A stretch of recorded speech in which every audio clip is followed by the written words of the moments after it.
जय जय रघुवीर समर्थ शुका सारिखे पूर्ण वैराग्य जाचे वसिष्ठा परी ज्ञान योगेश्वराचे कवी वाल्मिका सारिखा मान्य ऐसा नमस्कार माझा सद्गुरु रामदासा।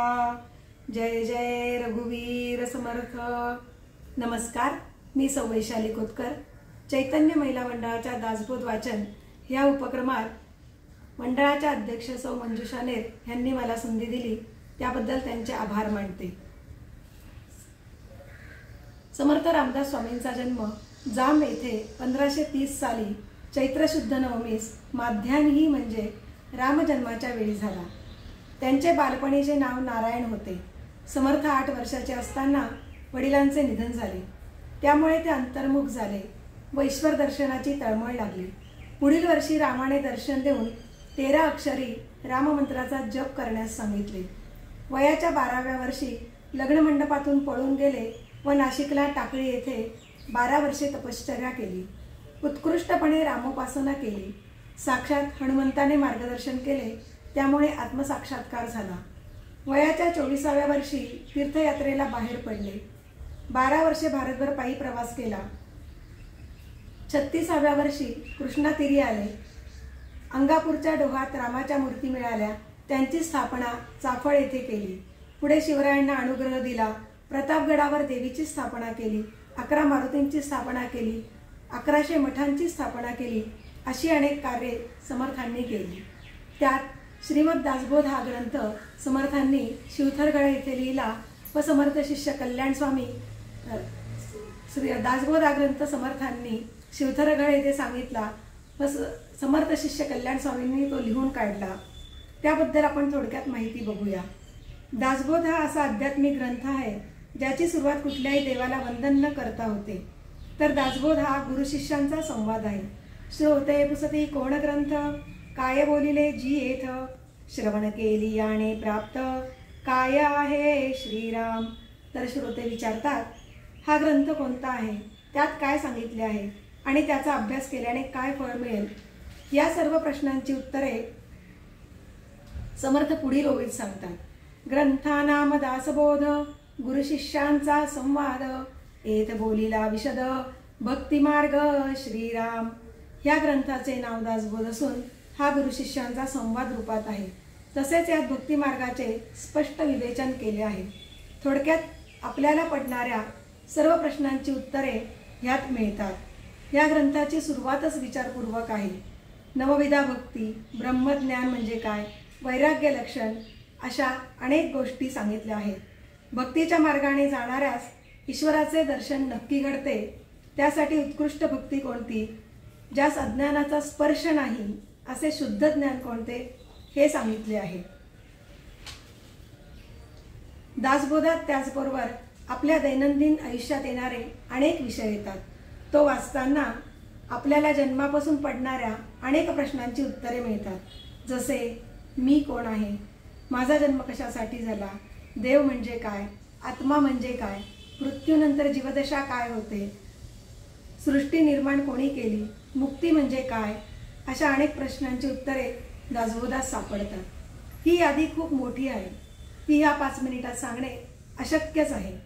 दासबोधाची अनुक्रमणिका बघितली की सर्व विषय लक्षात येतात। समर्थांनी भारतभ्रमण केले होते, त्यामुळे प्रत्येक प्रांतातील भाषा, जीवन पद्धती कशी आहे याचा बारकाईने अभ्यास केलेला आहे। समर्थांनी भारतभ्रमण केले, त्याचा त्यांच्यावर अतिशय प्रभाव पडला। बालपण व तरुणपणात केलेले देशाटन, त्यात त्यांनी बघितले की आपला आत्मसन्मान आहे तो पूर्णपणे लयाला गेला होता। भारत ही अध्यात्माची भूमी आहे। अध्यात्मही लयाला गेले होते। प्रपंच आणि परमार्थ दोन्ही बुडाले होते। दासबोधात प्रपंच व परमार्थ कसा उत्तम करावा, या दोन्हीचा समतोल कसा असावा हे सांगितले आहे। प्रपंच करावा नेटका, मग परमार्थ करावा विवेका।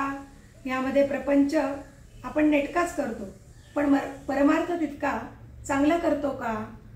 तेव्हा मोगलांची भीती होती, पण आता तसे काही नाही। तर आपण प्रथम परमार्थ कसा करावा हे उत्तम सांगितले आहे। तसेच नामस्मरण कसे करावे, तर तोंडाने नाम घ्यावे व त्याचे रूप डोळ्यांनी पाहावे. आपण काय करतो? नामस्मरण करताना इकडे तिकडे बघतो व डोक्यामध्ये 100 विचार येतात.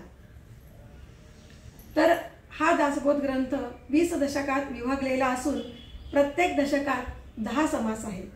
आपणा सर्वांना समजेल अशी सोपी भाषा आहे. तरीही वाचन झाले की लगेच मराठीतून अर्थ वाचावा म्हणजे ग्रंथ समजणे सोपे होते.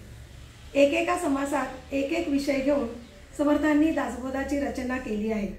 हा ग्रंथ वाचताना कधीही कुठलेही पान उघडले की वेगळा विषय समोर येतो. दासबोध हा पारायणाचा ग्रंथ नसून अभ्यासाचा ग्रंथ आहे. त्याच्या वाचनाचे फळ काय आहे हे सांगताना समर्थ म्हणतात, आता श्रवण केलियाचे फळ, क्रिया पालटे तात्काळ, तुटे संशयाचे मूळ, एकसरा श्रीराम. तर अभ्यास करणाऱ्या माणसाचे वागणे बदलते. त्याच्या मनातील सारे संशय शंका नाश पावतात. ईश्वर दर्शनाचा सोपा व सुखाचा मार्ग सापडतो. परमार्थ साधण्यासाठी कठीण व कष्टांची गरज नाही. सांगताना सायुज्य मुक्तीचे रहस्य सहजपणे कळते. अभ्यासी माणसाचे अनेक दोष नष्ट होतात.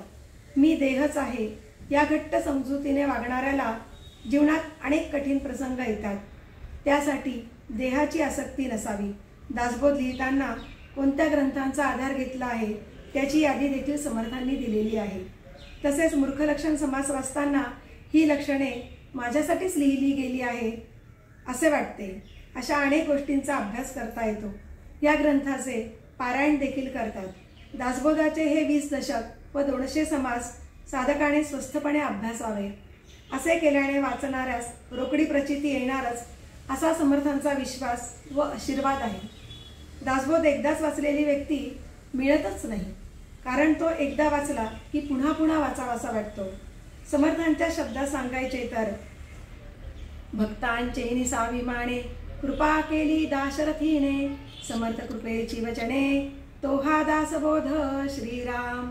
20 दशक दासबोध श्रवणद्वारे घेता शोध, मनन करत्यास विशद परमार्थ तो श्रीराम.